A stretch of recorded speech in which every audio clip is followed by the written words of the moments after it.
Hello viewers, this is Soben Horn of Africa, our special edition. Today I have joined by Galchu Jarso, a PhD candidate on global studies focused on Africa's peace and security. A warm welcome to the program. Thank you very much for inviting me. Would you tell us a bit about your personal background? Yeah, my name is Galchu Jarso. I have been teaching at the university level for like 10 years. And now I am a PhD candidate in global studies with special emphasis on African peace and security. I'm in the third year now, and I have 1 year to complete my PhD. That is amazing. Yeah. Today, we're going to talk about the national dialogue process, and we'll focus on that. Yeah. To begin with, what the situation forces the country to hold the national dialogue, please? Yeah, well, there are several factors that led a country to hold a national dialogue. There are several factors, and one of these factors is a historical disagreement. If there is a historical disagreement, fundamental historical disagreement among different political parties, among different societal groups on constitutions, on even the history of the country, on the identities of the country, or identity of the state, or even the historical process of state formation. There is disagreement among political parties, elites, among different professional groups on the identity of the state itself. And if all these problems cannot be accommodated or resolved by existing national institutions or existing constitutions, and if a new way of going forward is important, then country will hold a national dialogues. So it depends on the nature of a country. Depends on the nature of country. Sometimes in a countries where there is only political disagreements between political parties, the dialogues focus on political parties only. But if there is fundamental differences within a nation, which also has a historical background, national dialogues involve all sections of the society, all segments of the society. Not only political parties, not only elites, members of the community, but all segments of the populations of the country should be involved in one way or the other in national dialogues, should have a say in national dialogues to create common understandings to go forward. That is. That's great. Either just successful national dialogue happened in the world arena? Yeah, absolutely. There are success histories of national dialogues, and also there are failure histories of national dialogues. For example, if you take Yemen, is one of the failed histories of national dialogues. For example, in Yemen, Tunisia is one of the good success of national dialogues. For example.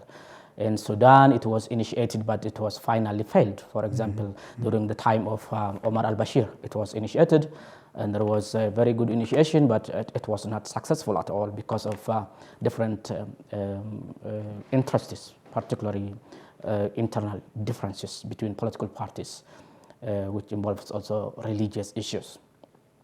In Kenya, not profound kinds of national dialogues, which includes all the section of the community, but it was also successful.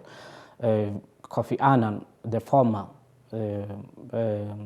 Secretary General of United Nations, he was the convener of Kenyan national dialogues, particularly to involve the political parties.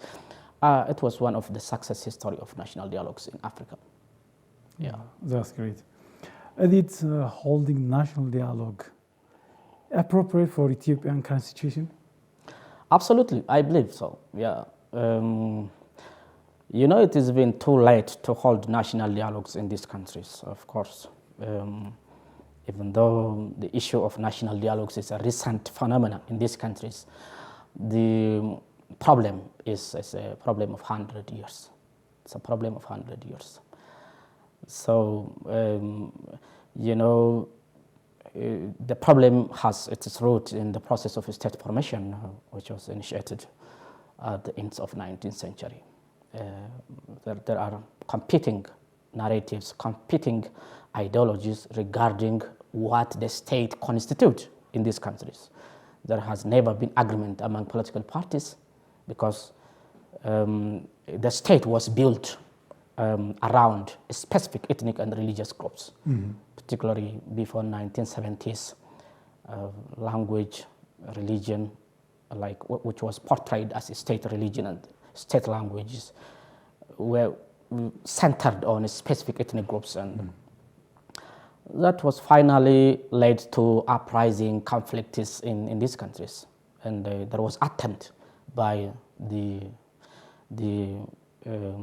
EPRDF. In 1991, the new constitution, which was a very liberal kind of constitution, was of course emerged in 1995.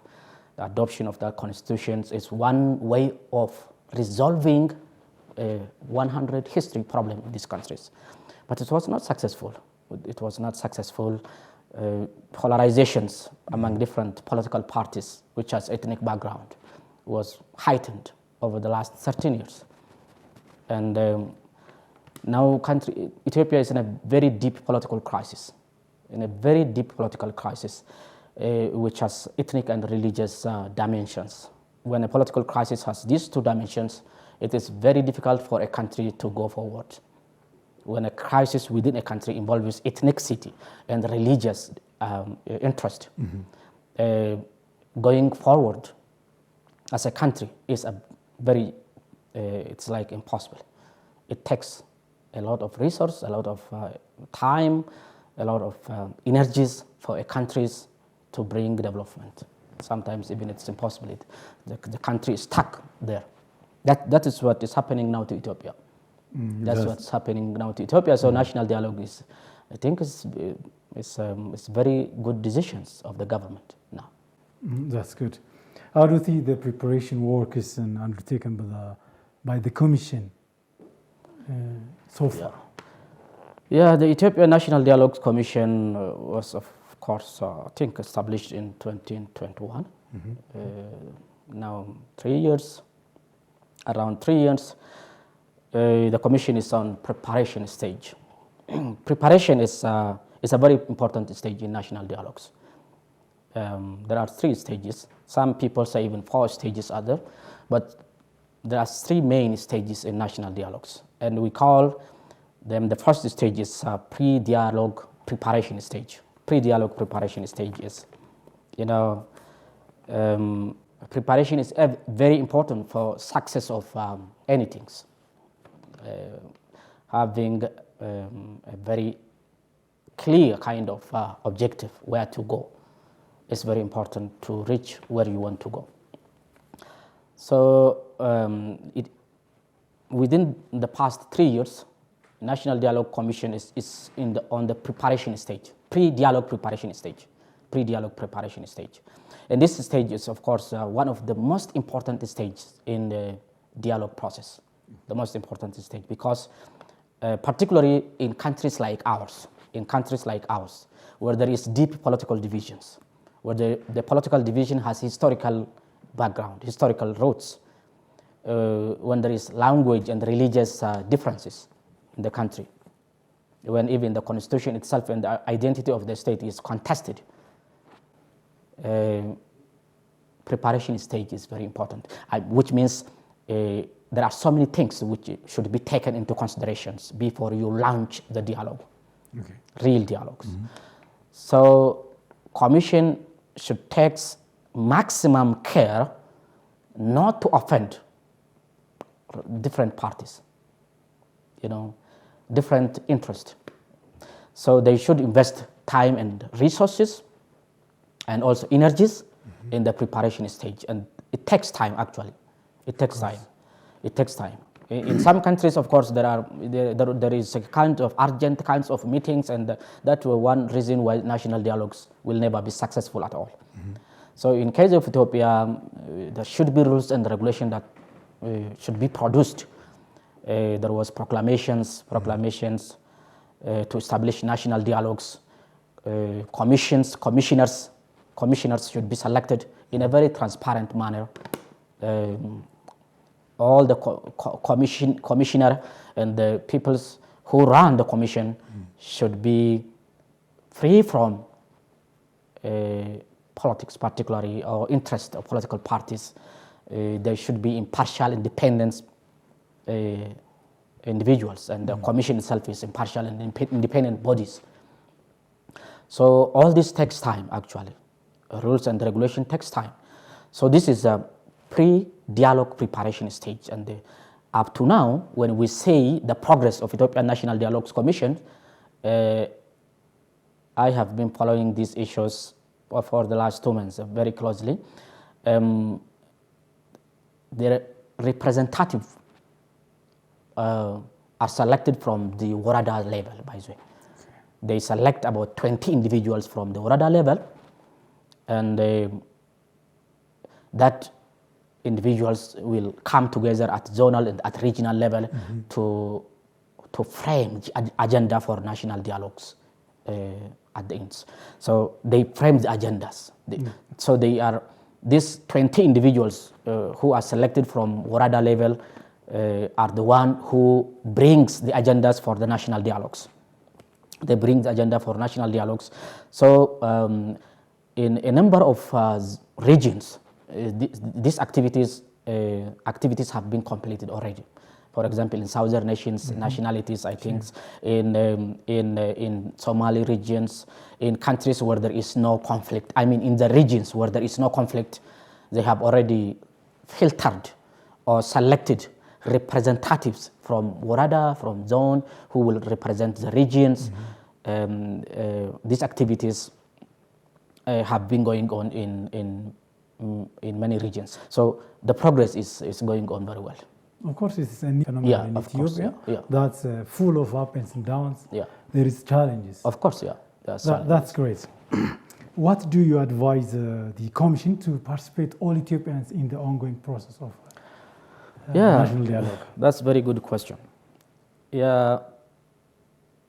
Of course, there are success histories of national dialogues, and there are so many failed histories of national dialogues also.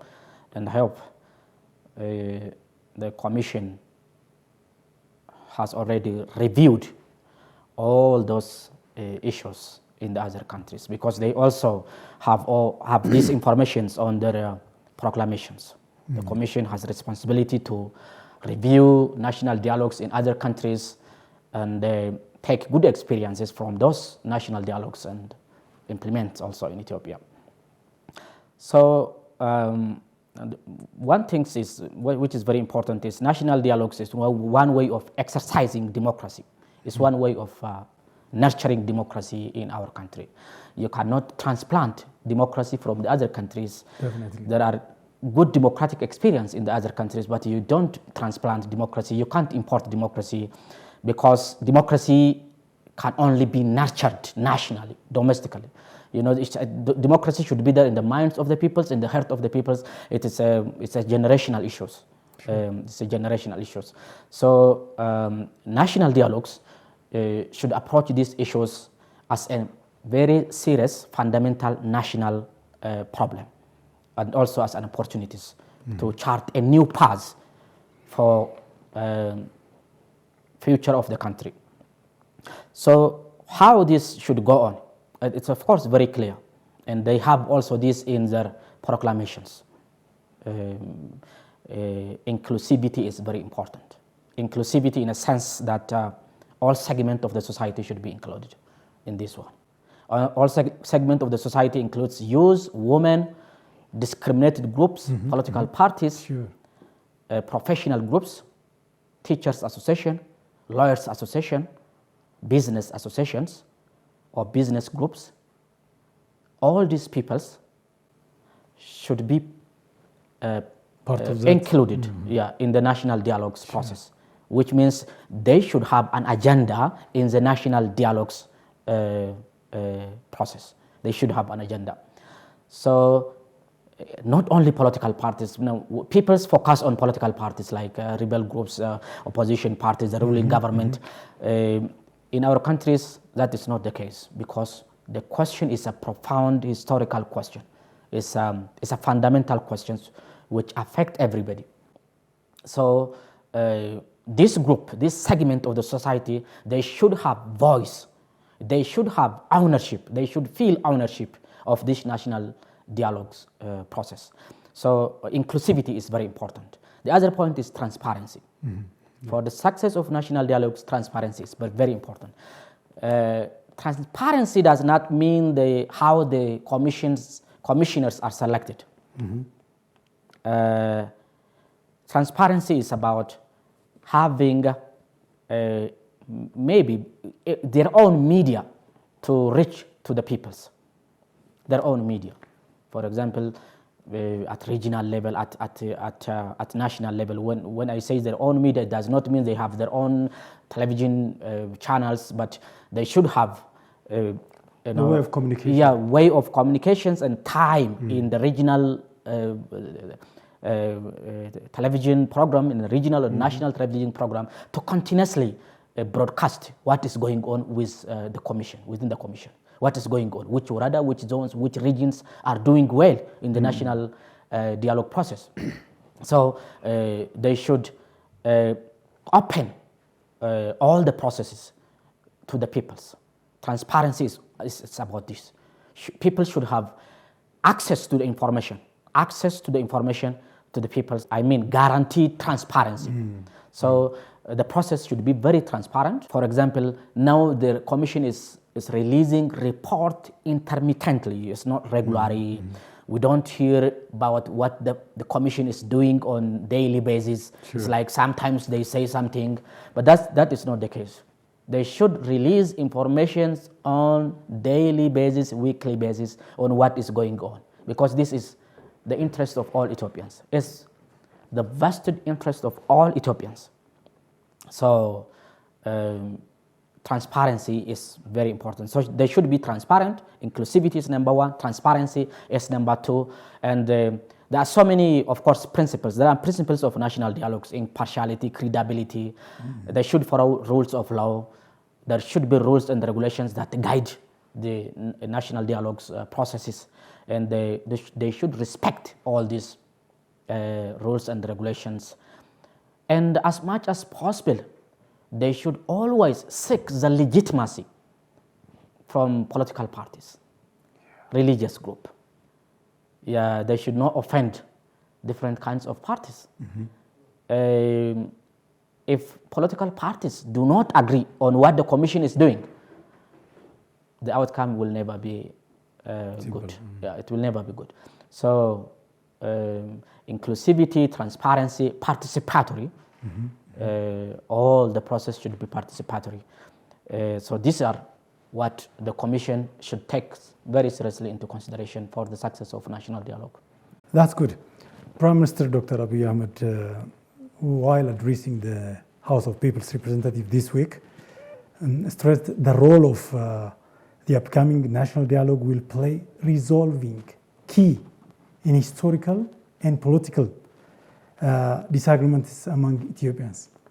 Do you agree on this? Yeah, absolutely, I agree. That is also what we hoped for up to now. That is also, I believe that what all Ethiopians are wishing now, because this national dialogues is mainly about what is going on today in Ethiopia. What's going on today in Ethiopia, there is this disagreement which based on the historical view of the state, historical nature of the state.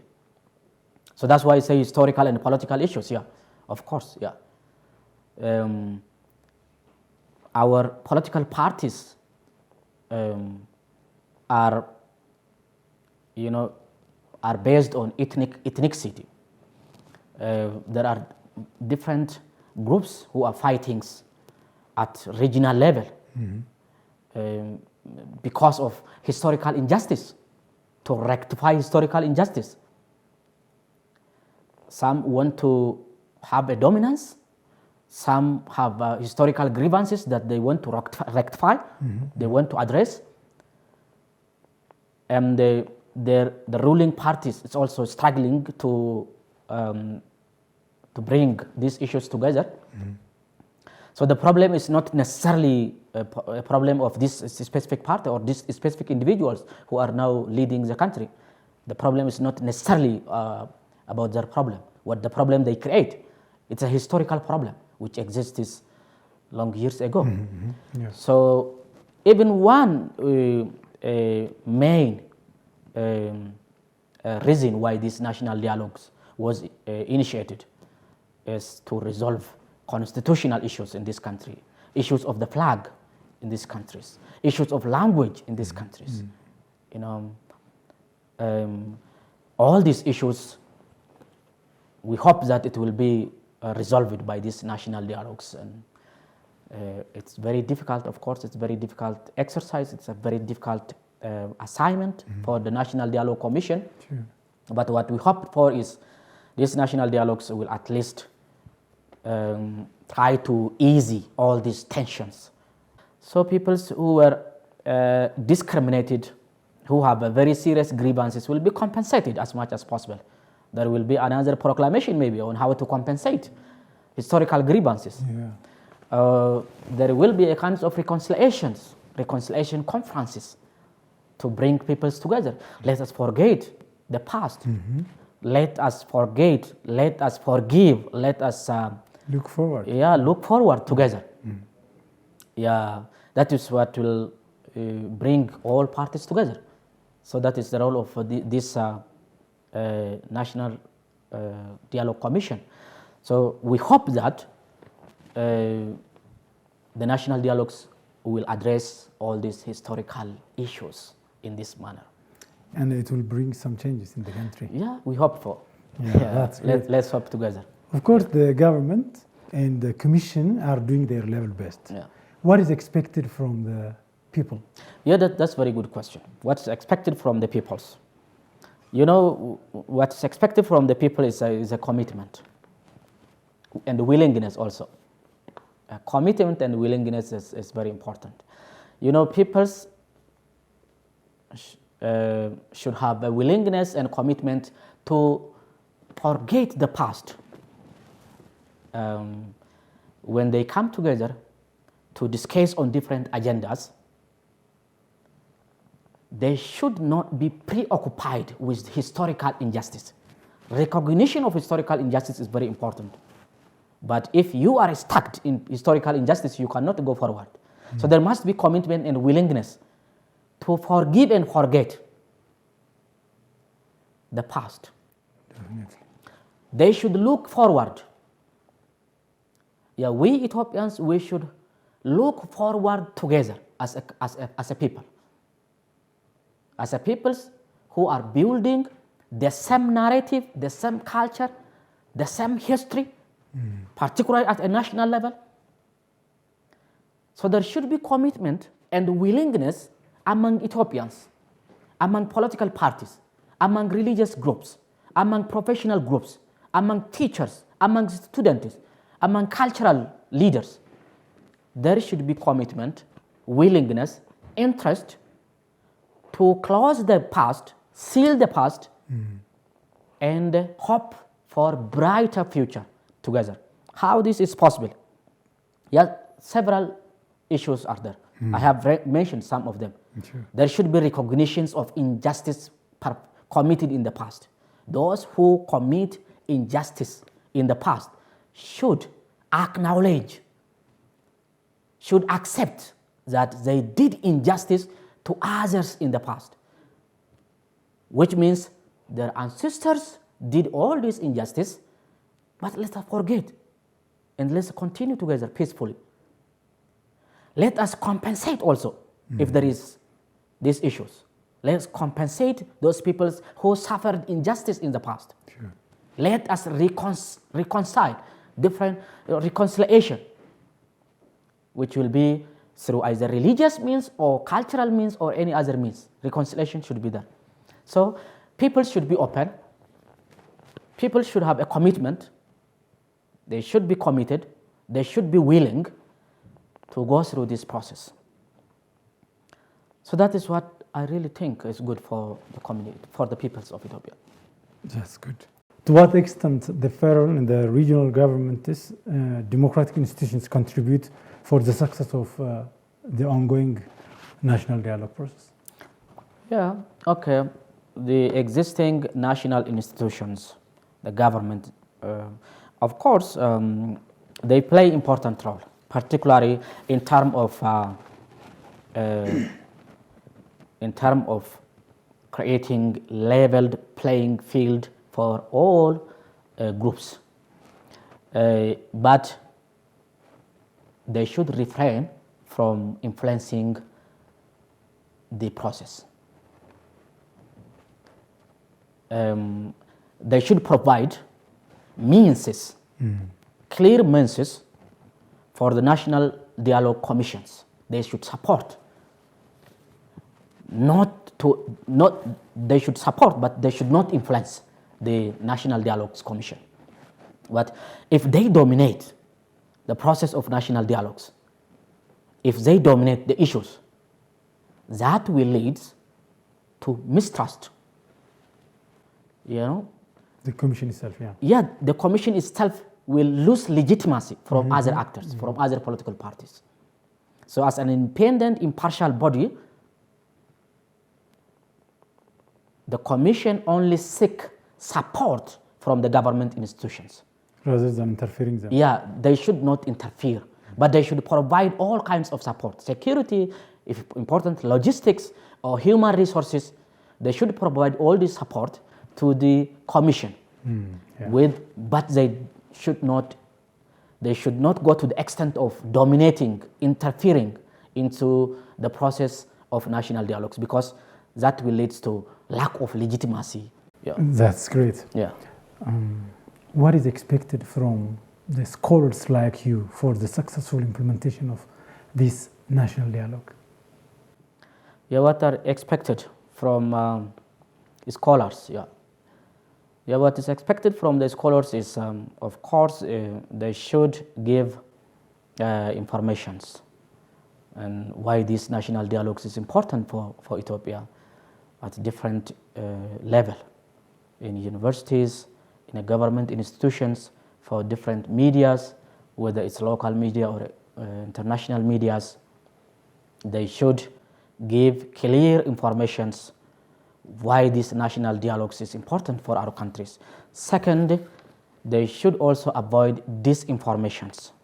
Disinformation is a very serious problem today.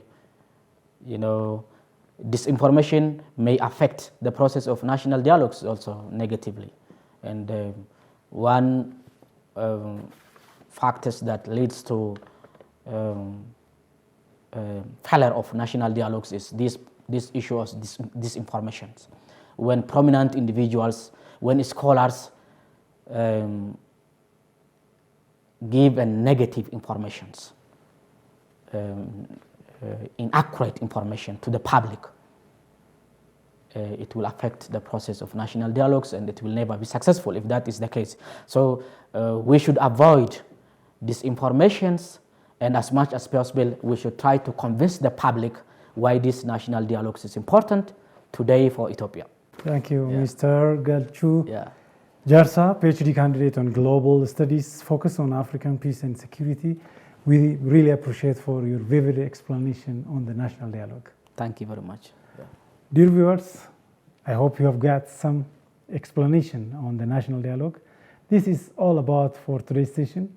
Till next edition, have a wonderful time.